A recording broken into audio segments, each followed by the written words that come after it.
So, hello, I am Lewis Harbert, and I just say welcome back to my channel. I can't believe that this day has finally come. Yeah, I know, it's weird, isn't it, right? That we're finally getting to do this today.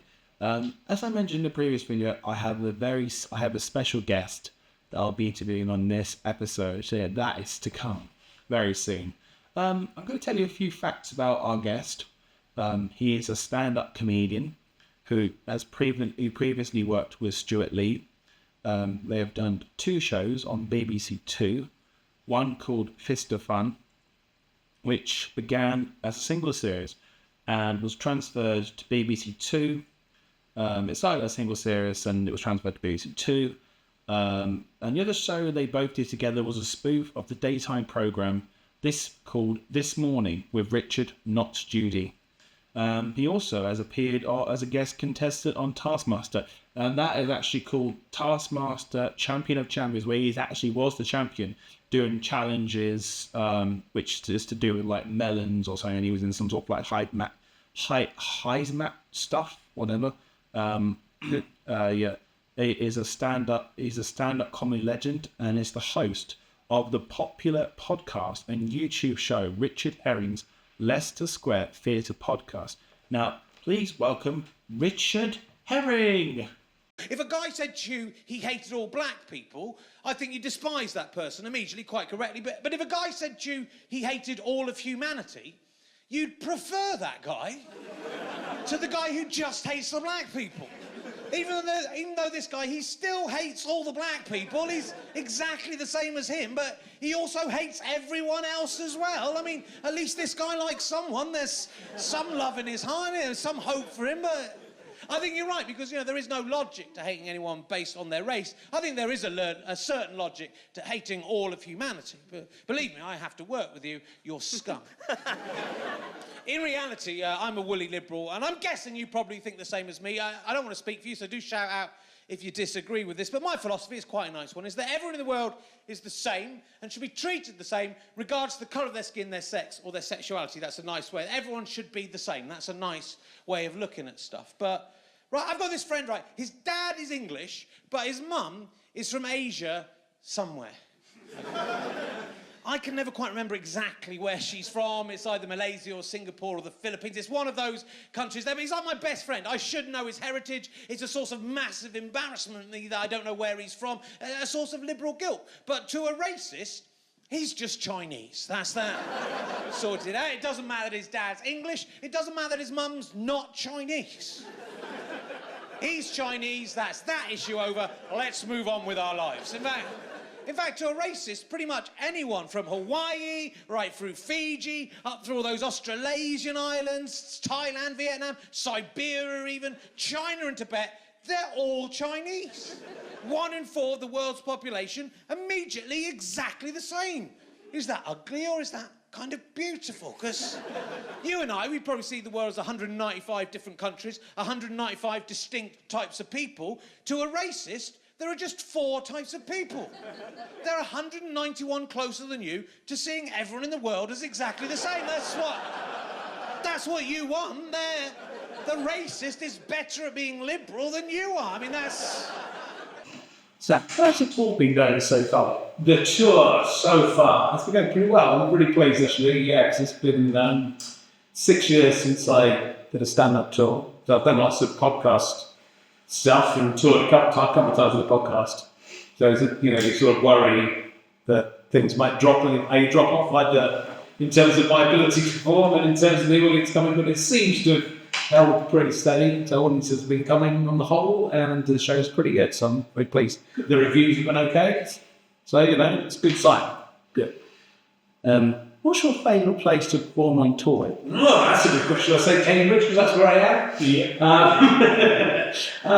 It's very difficult to choose. There are some really fabulous venues I get to play. Obviously, I play the Leicester Square Theatre a lot with my podcast, so I do have a lot of affection for the Leicester Square Theatre. I really like the Leeds City Varieties Theatre because it's a pretty old theatre. It's one of those ones with lots of history. A show called The Good Old Days used to be filmed there, which is way before your time. The show I remember watching as a kid. But it's also just a really beautiful room. But it's about the right size for me. It's sort of 500 people, and that's about the right size for a city. So that's probably my favorite. And how long does it take you to write a stand-up show? Yeah, that's quite difficult to work out. In the old days, you sort of have an idea first, and then you think, well, maybe there's something in that. And so for this show, for example, I obviously wrote a book when they happened to be. I wrote a book about it sort of about a year after it happened to be, which only took maybe three months of very intense work. And then I was thinking, I'm going to do a stand show or not. So I was doing gigs for quite a while. I think I was just on the Tom and I was doing some previews about this time. I was doing one in Leeds and one in the Isle of Wight during the summer last year. That's quite unusual. But in the old days, I would do it then. I'd probably start working on a show in May, June, and then through June and July, sort of gig when I started to do Edinburgh, and then it would be sort of together. But also, of course, of me rewriting as I go on. So even on a tour, even the 100 dates to do a tour, I'm still trying to perfect what I've got and still messing around with it with what I've got. So the short answer is it's very difficult to say. Yeah. Okay. What made you want to be a stand-up comedian? I really wanted to, I really loved comedy from a very, very young age, and I kind of wanted to write stories, a bit of actor. And then when I became a teenager, I was really into Monty Python, who were 1960s, 1970s sketchery, who I heard on record a bit before my time. And then the Young Ones came on, which was a big TV show in the 80s, which I really loved. And I don't know if I really want to be a stand-up. I wasn't, there was a show called The Comedians in the 70s when I was a kid, which was stand-up, which I kind of liked it, but didn't like it. I thought it was just jokes. And as I got older, I thought they're pretty horrible jokes. So I kind of, but then I did see stand-ups like in my early times. I went to Edinburgh and a little bit on TV. I saw Paul Nut on TV when I was a teenager and thought he was amazing. But I think I was more into that journey, being an actor or a sketch comedian. And then I don't think it was really until about 2004 I thought I did a bit of stand-up in the early 90s, but I kind of prefer working with other people. And then in the sort of noughties I thought, let's give stand-up a go again. And, I do really love it, but I don't think, I didn't want to be a stand-up comedian essentially, but I always wanted to do something in comedy. How does stand-up comedy change since you started? I mean, it's a long time, so it was all this black and white and stuff in there. It is very different, I mean, I think I was watching stuff in the 80s. It was supposed to be very bright on and feminist and whatever. But I think when I started doing stand-up in the 90s, it was quite an alpha male environment, and it was quite, it was a lot of men. And quite, as I think, alpha male led, and not that many women, not that much variety. And I didn't really like it. I didn't really fit in. And then I struggled to find a place with it. There were some great acts who weren't wild. It did feel like a very macho environment. And I think now, partly because it's a lot more inclusive, partly because a lot more people are coming from different places, and there's places to try more esoteric and weird stuff, and also there's obviously online where you can do exactly what you want. So I think things have changed a lot because things have changed. I think stand-up might not survive in the same form, but it's always changed. Because like in the 70s it'd be one thing. The 70s, it was mainstream comedy and basically Billy Connolly trying to be a bit different. Of which extraneous noises out there in this place. Just a drain, it's okay. So it's changed immeasurably. I think it will continue to change. I think online content means that, certainly for younger people, what I've really embraced, obviously, online and stuff, I think means that people have a different access to comedy, which, it's never a bad thing. It always, things change. But stand-up still, a lot of people I started working with in the 90s are still working to stand-up, so to some extent it's the same thing, but it does feel And it's become massive. The idea of someone playing the O2, if they didn't know O2, that's started being played Wembley, Union Video played Wembley in the mid 90s, and that was a massive deal, and that happened. And now you get comedians touring massive stadiums. So that's a real change. But I think it's still great grassroots level. It's still really about publishing the people comments that and the end free. Why is the heart of your career so hard? Yeah, it's a good question. I don't know if it's happened yet. I've stayed on quite a sort of level playing field. I'm not gone down too far, I'm not gone up too high.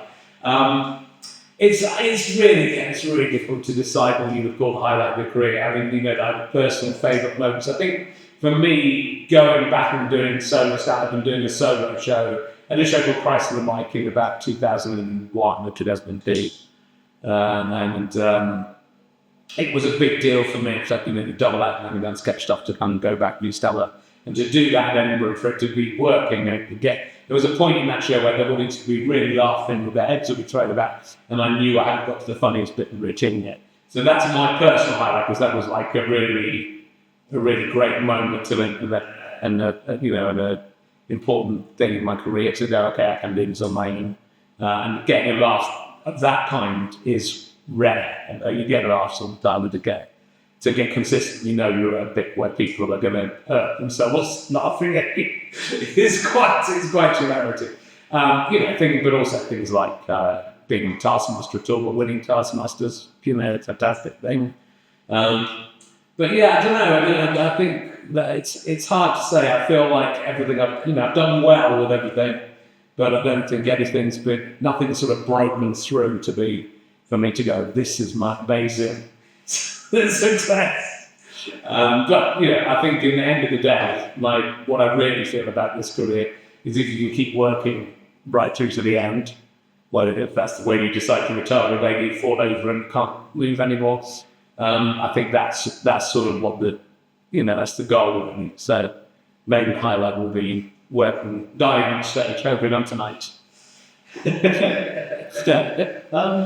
Are there any ambitions left that you would like to achieve? Yeah, I think I'm much less ambitious than I was, and I think like you have to be quite driven to be a comedian. And as you get older, I gave up my 20s and 30s really to stand-up, which is comedy, which is writing before the comedy, and the failure of my personal life beats. So becoming a dad and big now, becoming a dad has changed my focus, and I think becoming older means you're not as ambitious and you're not as driven to just work all the time. But yeah, I'd love to do a bit more acting. I would love to, I've written loads of sitcoms, so I've been on TV, but I'd love to get something I've written and produced, like a film or a sitcom or a drama or whatever.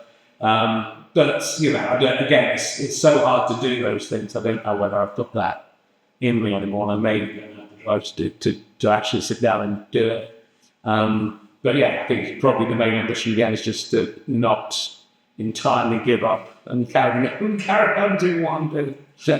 Since your dad was the headmaster at your school, it just made life difficult. I don't think it was. I did a show about it called The Headmaster's Son, which I tried to look into that exact thing. Was is my dad being the headmaster a reason I turned out like I have, as a sort of sex-obsessed weirdo? He wants to make people laugh all the time. But I kind of realised in that show it was sort of like that before, and my dad was my headmaster, so I think that was within me, right? I think he was a popular headmaster. It was a nice school, and there was some times of it. I think it made it difficult for me at school to know how people were reacting to me, and maybe once I left school, maybe that suspicion of you associate. People would be thinking something about you that they weren't necessarily thinking, and I wonder whether that's had a little bit of effect on me. But in a sense, it was a bit like being a celebrity within the school, that you were known, people liked you or didn't like you.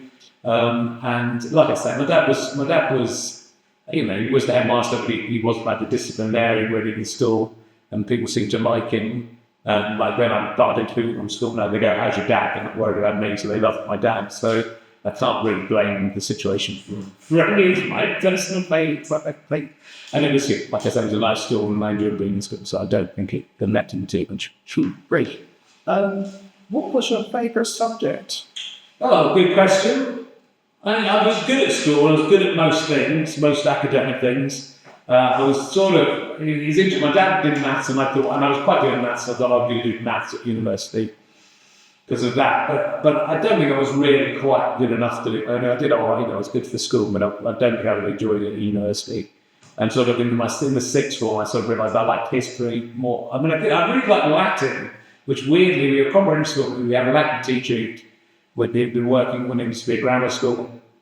And I only did Latin for a year, and I loved it. I went way ahead in these books you could go through. And I loved the teacher as well. He was really funny and great. And then, obviously, and that would have been useful for me to do that because I didn't do history. So, but I sort of stopped after years in the way you had to make choices. So I kind of like Latin, and I think it's because I like history. Yeah. Do you have any other career in mind if something hadn't worked out? I think everyone in my family is a teacher, really. So I think that would have been probably going to fall back to go into teaching, which would have been fine. And in a way, there's similarities between the two jobs. But I also really wanted to. We sort of made a plan, and I was quite focused, and I sort of, we did stuff at university, like you go to London, we go to right to the radio and see where that leads. Stuart wanted to do Stamina and try to see where that led. So I gave myself sort of 5 years. But then I don't know, if it hadn't happened within sort of after 5 years, we were just about on TV, and it sort of worked out. But yeah, I don't know. I think maybe if I hadn't worked out as a vice performer, I might have done something within the business as such. But I think it was always this. Again, like I said, from a young age, there was no career path for this, and I wasn't from a posh school, and I wasn't from a school where, when I went to the careers advisor, they said you should work in the bank, and I said, well, I don't want to do that. I want to be a writer or an actor, and they said, well, that's not on the form. I was very lucky that I lived at a time where it was possible for someone who was from fairly average background to have a go at making a living in this, which I think is much harder and before you just have to go and get a job. So, and when I kind of had that Goldilocks period where it was possible you want to do. You interviewed quite a lot of celebrities, such as other comedians, writers, and actors. Who would be your dream interview for life? Well, that I haven't done already. Preferably someone who's alive, because otherwise it's not going to be very good interview. I know what you mean. There's people I would love to interview that I haven't interviewed that have died. Millions of people really. For example, I interviewed Tommy Cannon on the tour that went out. Yeah, he's been a double act with Cannon Ball, and he was so good. I wish I'd interviewed Bobby Ball when he was still alive. There's people, and loads of others, because you get a really interesting interview from people you're not really expecting to get. But Michael Caine was one of my dream ones. And I got Billy Connolly is one of my dream ones, but I think it's unlikely I'll get to interview him now. Paul McCartney, John Lennon would have been good. Yeah. I'm not really into music as much, but I think like someone like those guys, they're sort of historical figures as well as incredible musicians. And so I'm kind of fascinated by that relationship, Marilyn and Carl. But if anyone in his Jesus Christ, I don't know if you've heard of him. Yeah. In the Bible, Peter Bash, he was talked to. But is he alive or dead? I mean, that's he's sort of both. So that might be the ultimate answer. Say Jesus. Yeah. Do you think your comedy career is growing out? Well, like I say, Monty Python. When I started off, I like comedy queens right from the beginning. So there was a show called Taste Was, which had Lenny Henry and Chris Tarrant, weirdly. I just loved that show. That's probably the first thing that really got me into comedy. I love Monty Python, Michael Caine especially, but John Cleese was growing up. I loved him more than I do now. And then Rick Mail, I think, is sort of the ultimate one really after my generation. So he's sadly, it's 10 years since he died down. It was sad to remember that day just recently as we just passed the anniversary of that. But yeah, he was, for that, the young ones was just a show that made it look possible that you might be able to do this thing. Where I think with the other people that are on TV now, all that, got a bit of posh university, or bloody this or bloody that, it seems unlikely. But I think with the young ones, it felt so fresh and anarchic. And yeah, the Rittenhouse was absolutely a genius as well. So I hope it's listen. This is a fun show on Sunday morning. It's amazing too. Well, this morning, Richard Jr. will this fun, yeah. When surprised the time of humour you managed to get away with at such a nice time of day?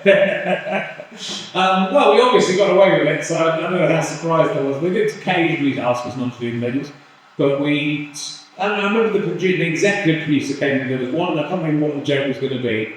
He said, because it was live, we couldn't really stop us, but he said, if you do that joke, I think the chance of you getting another series will be diminished. And we did it anyway. And I don't really want that series regardless, because something else had taken over. But I think because it was on such a weird time, it was 12:15 on Sunday and it was live, the kind of people who watch TV to find effective stuff wouldn't have been watching, we probably were in church. And yeah, because we weren't expecting it, you could sort of get away with a lot more. And because we didn't swear, we just spoke about we found ways around to be kind of, offensive in a different way. We didn't tip the cheek and oh, you can't say this, you can't say this. We would use imaginative language and say gametes and things like that, or whatever. And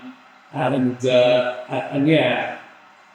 Yeah, I'm looking back, it is amazing. And it was so under the radar, and no one really knew about it. I think just by the end of the second series, it almost felt like it might be just about to go over a hill and become, possibly well known.